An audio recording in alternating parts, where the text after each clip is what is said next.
Well, we are here with one of the wonderful authors from Ingenium Books. First of all, though, I'm Boni Wagner-Stafford of Ingenium Books, and we have been taking to doing these video sessions once a week, live here on Facebook, available to watch again either from our website or on YouTube. And of course, if you're seeing this on YouTube and you want to subscribe, that would be fantastic too.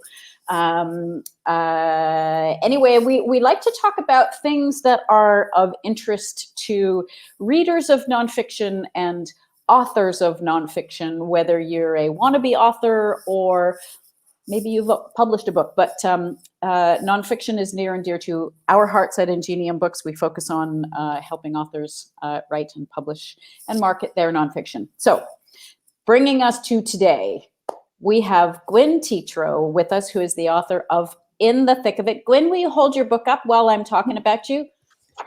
So this In the Thick of It, yep, we need to hold it over to, there we go. It's a lovely, lovely book cover. I love that book cover. Gwyn's book In the Thick of It actually started its life as a blog. So we're going to talk about, thank you, Gwyn. We're going to talk about that today. I think there might be one or two people who maybe wondered what they might do with the blog that they've been writing faithfully, either daily or weekly for, in some cases, years. And we're going to talk about that today because that is how Gwyn's book In the Thick of It began its journey. So first, I have the pleasure of reading a little excerpt from Gwyn's book, which is actually her bio, but so you get a sense of Gwyn's experience and where she comes from. Gwyn started her career in the mailroom of a large financial institution in Toronto, Ontario. At the tender age of 18, her education as a student of human nature was to begin there as she sat between two middle-aged Scottish veterans, Dave McNeely and Eddie Killen. There she opened letters and listened to their opinions about the leadership skills of various managers to whom they delivered mail. Dave and Eddie also taught her more than she needed to know about the language profane. But over the ensuing years, even that has had its useful moments. Today, Gwyn is a certified professional coach with a Master of Science degree in management. She has spent the bulk of her career as an HR professional in the financial services industry, where she coached senior business leaders and groups on leadership, organizational effectiveness, and strategic business planning. Active on social media and an award-winning blogger on HR and leadership trends and issues, Gwyn has learned a lot about building, that is, building relationships, building bridges, building alliances, and building credibility. I love that bio. So thank you, Gwyn. Welcome. Thank you. Thank you very much for having me. So In the Thick of It is a book about leadership. It is targeted specifically at those in the middle, as in middle life, middle leadership, people with bosses and who are bosses. But we'll talk about that in a moment, a little bit more about the book. But today we want to really dig into what happens when you have a blog and you have the idea that maybe that blog could be turned into a book. So let's first start by having you tell me about the blog. What was it called? What was it about? All of that stuff. Well, the blog was called You're Not the Boss of Me. It was not the first blog that I attempted. The first blog was called Prissy Perfection, which was named after my most virulent inner critic. Oh, yes. And that particular blog was really a collection of random thoughts about nothing in particular. And then there came a time when I realized that blogging was kind of fun. It was new. It was 2008 when I started. And so blogging was rather new. And so I learned to like it. And then I realized that I might just have something to say. And so the blog You're Not the Boss of Me was born. because my something to say was really centered around how people work together and my observations about how human beings interact with each other and about the notion of leadership that was prevalent at the time when I started, which was sort of like a benevolent dictatorship. Right. There were leaders and there were followers, and never the twain shall meet. And I had a different view of that. And so I started to write about that 500 words at a time, once a week, for something like 5 years. So this was not a short-term endeavor that you embarked upon when you were writing your blog. How did you deal with thinking about or proactively cultivating an audience, or did you just let it happen? I just let it happen. I wrote what came to mind. I did a little research along the way and so on. And if things happened in a particular week that I could relate to, or if I had seen a movie that actually demonstrated some of the principles that I supported, then I would write about that. But I would write and then I would throw it out into the ether with no particular expectation, no particular plan. I was just doing it for my own satisfaction, I guess. But you did cultivate a bit of a following. You know, we're not talking about millions of people, but nor are we talking about 20 or 30. You had a few hundred, like 500 or so Yes, followers that would regularly look at your blog. Mhm. So that, given that you just let it happen, that's actually pretty good. I think there are probably lots of people out there that would say, "Oh, I wish I had 500 people looking at my blog." Yeah. So you're not the boss of me. That has a particular feel about it, just the title. So you know, and I think about your professional history working inside a bank. I mean, you don't really get much more bureaucratic or old school than working inside a bank. Mm-hmm. And then you're not the boss of me. Was there an interplay going on there between your role and the things you were doing with respect to leadership coaching and development in your workplace and your blog, You're Not the Boss of Me? Well, that's something of a complicated question. Thanks very much for that. We can move on if you like. We talked about rabbit holes. I don't want to send you down a rabbit hole. I go there easily. Interplay. I guess the "You're Not the Boss of Me" what really comes from my belief that regardless of how many rules there may be in an organization or how many designated leaders with designated titles there are, each individual will choose to whom they're going to be loyal. They will choose the work they're going to put their heart and soul in, and the work they're going to be sufficient unto the day with. Right. And so essentially what that's saying is, to me at least, you're not the boss of me. You know, if you want me to be part of this organization, to be part of this process or this project, you need to find ways to engage me and convince me that it's something that I want to do. So you're not the boss of me, Yeah. basically. Right. So when did the idea start to take hold with you that maybe this blog and these 500 words that you wrote weekly for a series of 5 years, so 5 times 50, people can get a pretty quick sense of how many blogs there were to work with. When you started to think, maybe this could be turned into a book. How did that thinking process start? I'm And laughing. you're laughing now because, yeah. I'm laughing because it began with a little fantasy. And the fantasy was, gee, if I wrote enough blog posts, you could sort of mush them all together, and voila, you'd have a book. It And would be so easy. it would be easy peasy. Yeah. Right. Well, obviously, it wasn't easy. Well, maybe not obviously, but it wasn't easy peasy. And it was only until I decided that my blog had run its course.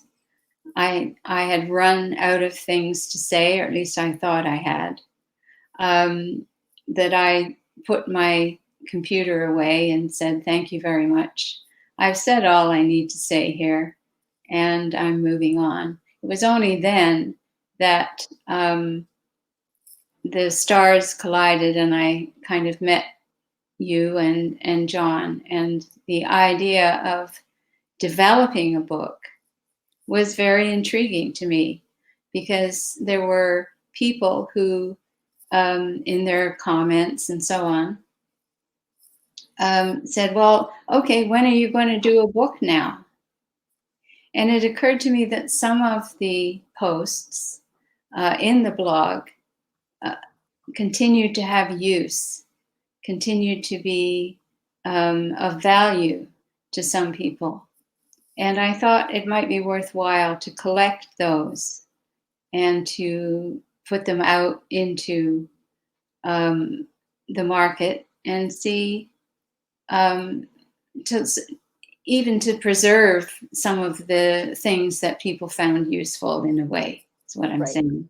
Yeah.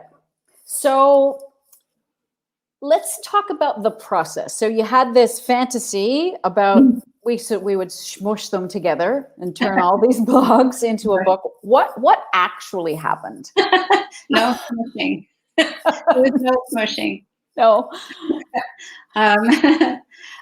Well, what actually happened was, well, the first thing I did was decide to go through all the blog posts and put them into various themes, because in my head, putting that kind of focus would be helpful. So I collected blogs that talked about the definition of leadership and my definition of it and other people's definition, leadership as a choice, that sort of thing. And then I talked about changing. Then I gathered posts that were about communication and posts that were about working together, that sort of thing. And that took a lot of work. So what I had after that was, again, a bunch of posts now in categories. Right. Still wasn't a book. No book. What started to bring it around into book mode was determining a purpose for that book and a reader. You know, it's all very well to write a bunch of blog posts and throw it out into the ether and see what sticks. You're not invested in that. But when you have a book, you have to speak to somebody about your topic. And you have to speak to somebody in such a way that somebody finds what you have to say of use and of value. So I didn't have that. And at least not at the beginning. Not at the beginning, no. And so it was only after working with you that a topic, an audience, a reader emerged. And that purpose. Yes. Yeah. Yeah, and if I recall, we worked on the purpose for the book, and then we found it helpful to further organize and structure the manuscript by digging into the purpose for each section. And you were excellent at pulling together a purpose for each chapter as well. Yeah, I'm big on purpose. Mhm.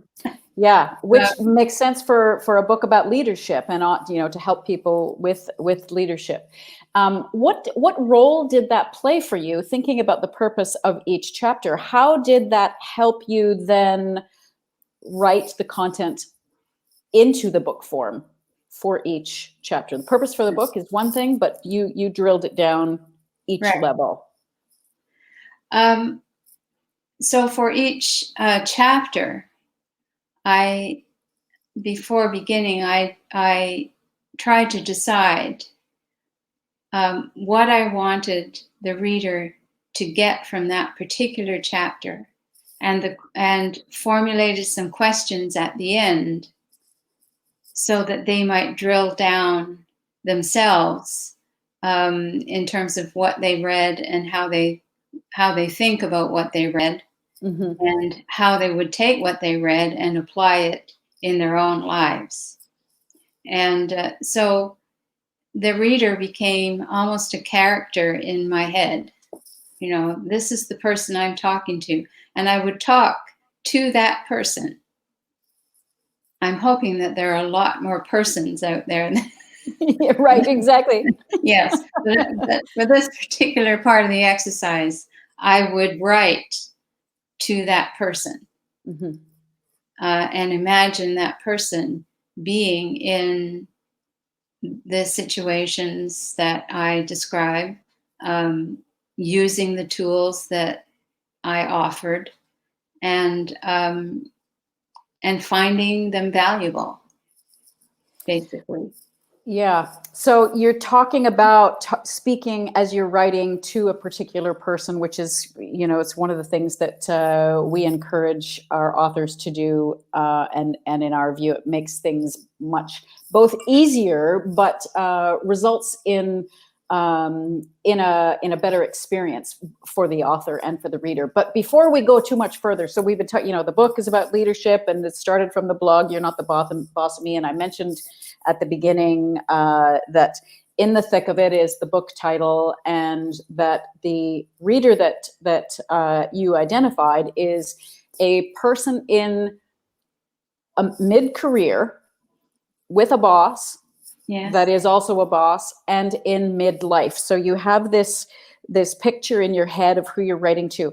What I want to now share with people, I'm going to ask you to read, because somebody might think, oh God, another leadership book, and this is dry, and it's not. I mean, your book it's a delightful book. It's a wonderful read, and I'd like to have you read the poem that you wrote. What, a poem and leadership? Yes. The poem that you wrote that actually opens the book. Would you be so kind? Certainly. Oh, and I just, as you're getting ready to do that, I need to explain to people that in some of the editorial reviews or the endorsements that we've got for your book, In the Thick of It, is one from Dr. Anne Purcell. And she says that Gwyn Teatro is the Dr. Seuss of leadership.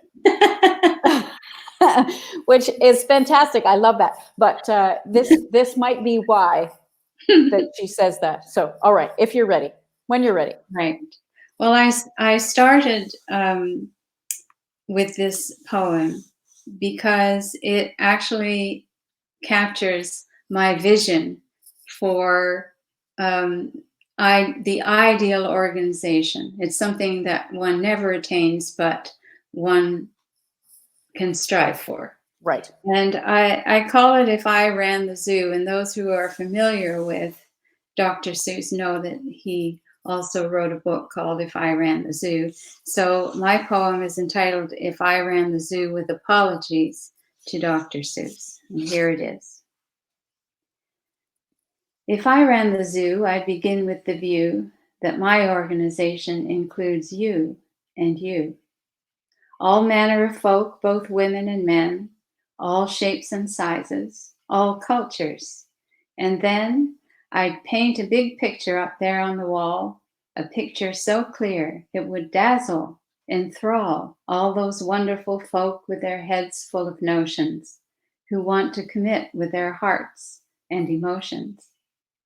If I ran the zoo, I would see to it too, what's important to me is important to you. And just to be sure, I'd turn it around so things that you value with me would resound. Then we'd roll up our sleeves and get down to work with genuine effort no one would shirk. With good conversations and tough ones as well.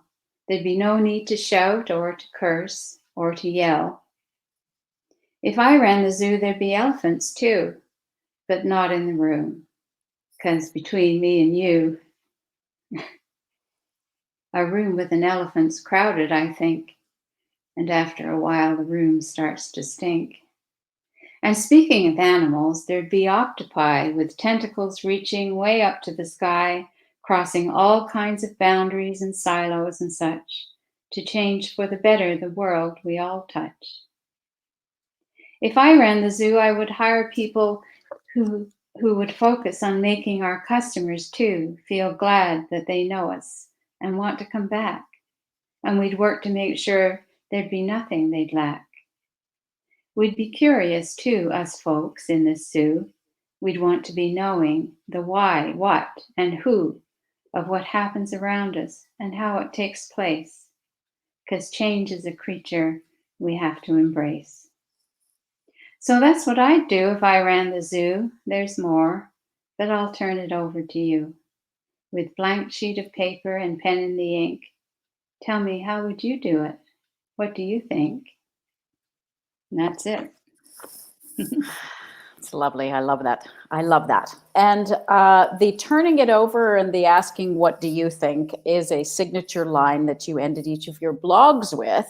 That's right. That we ended up incorporating, obviously, as the line of your poem. I can't take any credit for any of this, of course, but we also have at the end of each of the chapters a think about it set of review questions. So you present ideas, some theory, some anecdotal stories, and then there's the opportunity for the reader to ask themselves some reflective questions in the what do you think. Now, thank you for that. Can you stand to read something else? Because there's speaking of the anecdotal stories, Sure.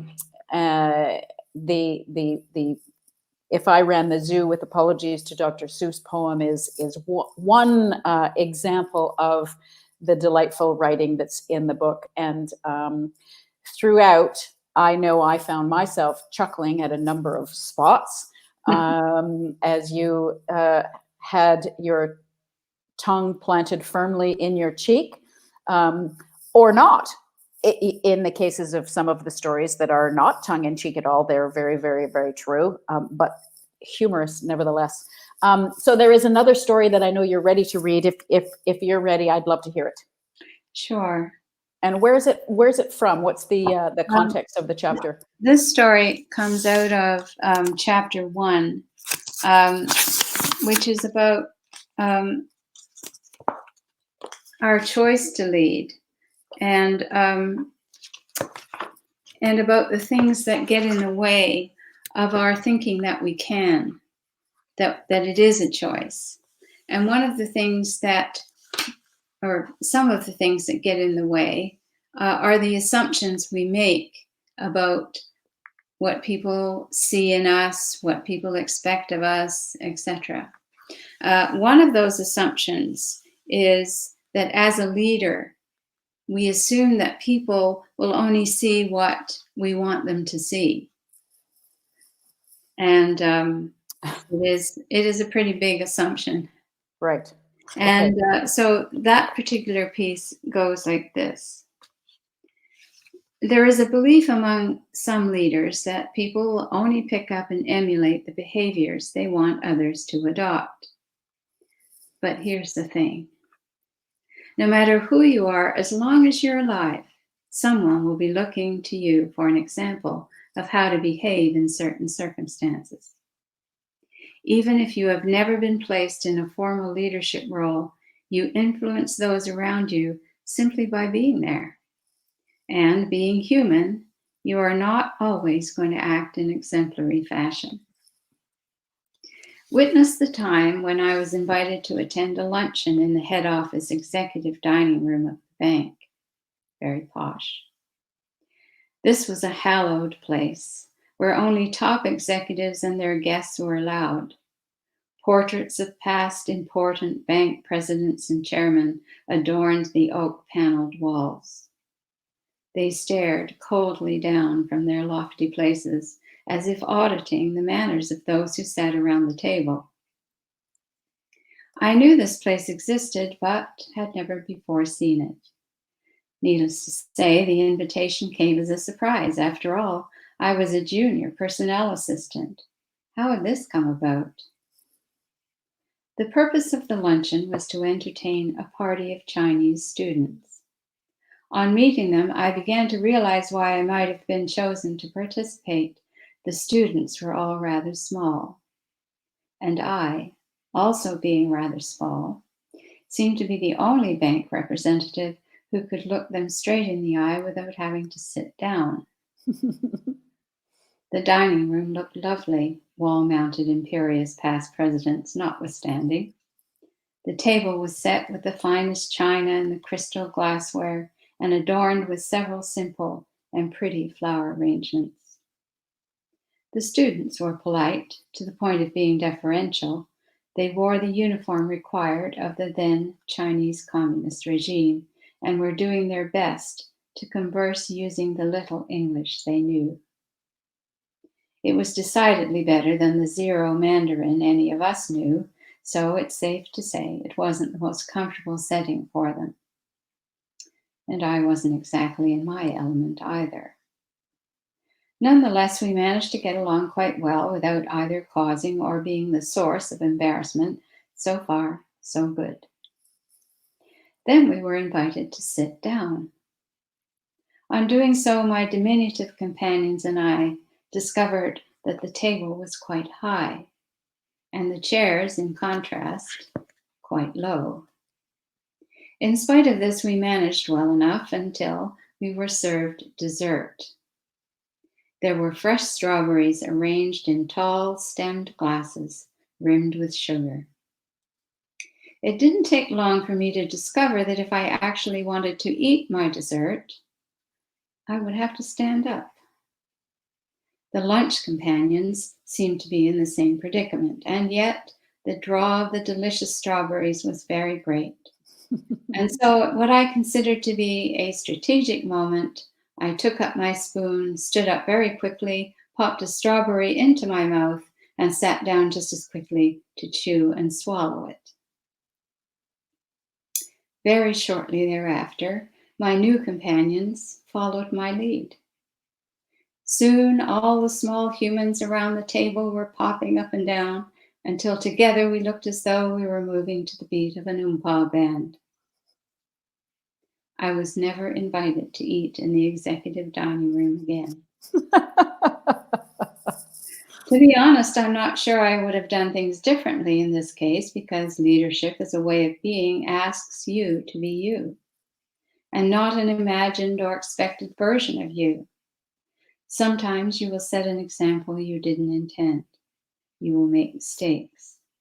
But whether you have a designated title and the attending formal responsibilities, or you are in charge of a volunteer committee in your community, it's always a good idea to be mindful of your impact on others. Absolutely. Well, I could just see that dining room and see that parfait glass in my head. It's a parfait glass, Yes. tall with strawberries. So thank you for that. Now, Pleasure. just as a way to wrap up, would you say that your experience of turning your blog into a book was what you expected, or was it different than what you expected? It was not entirely what I expected. Based on the earlier comment of smushing blog posts together and binding them, Right. and then throwing them out in the market. Um, there was there required a great deal more thought. There required um, new writing. We didn't use all the blog posts. There was a lot of new writing because there were a lot of new thoughts, Mhm. and there was a lot of connectedness required from one thought to the next, from one chapter to the next, from one section to the next. And so it required more research. It required some head scratching and some um, a little frustration at times. Mhm. That's all part of the process. At least it was for me. Yeah. Um, but so much more satisfying than smushing blog posts together. Right. Exactly. Very And satisfying. a very nice product to show for all of your efforts. Well, that is our. We've kind of whipped through the 30 minutes. So, In the Thick of It by Gwyn Teatro. In the Thick of It: Mastering the Art of Leading from the Middle is the book title. It is available wherever you buy your books. You can get it in paperback, ebook, or hardcover. And you can visit Gwyn's author page on the Ingenium Books site. I'll post a link as soon as we're done here. And we'll still be able to respond to questions or comments even after the live version is over. So if you're watching or listening after we've actually done this live, don't hesitate to put any questions in the comment bar. And Gwyn, thank you so much for joining us. And next week, we are going to be talking about how to work with your editor. So we'll look forward to that when we're back next week. Gwyn, thank you so much. Thank you. It was a pleasure. Okay, bye. Bye.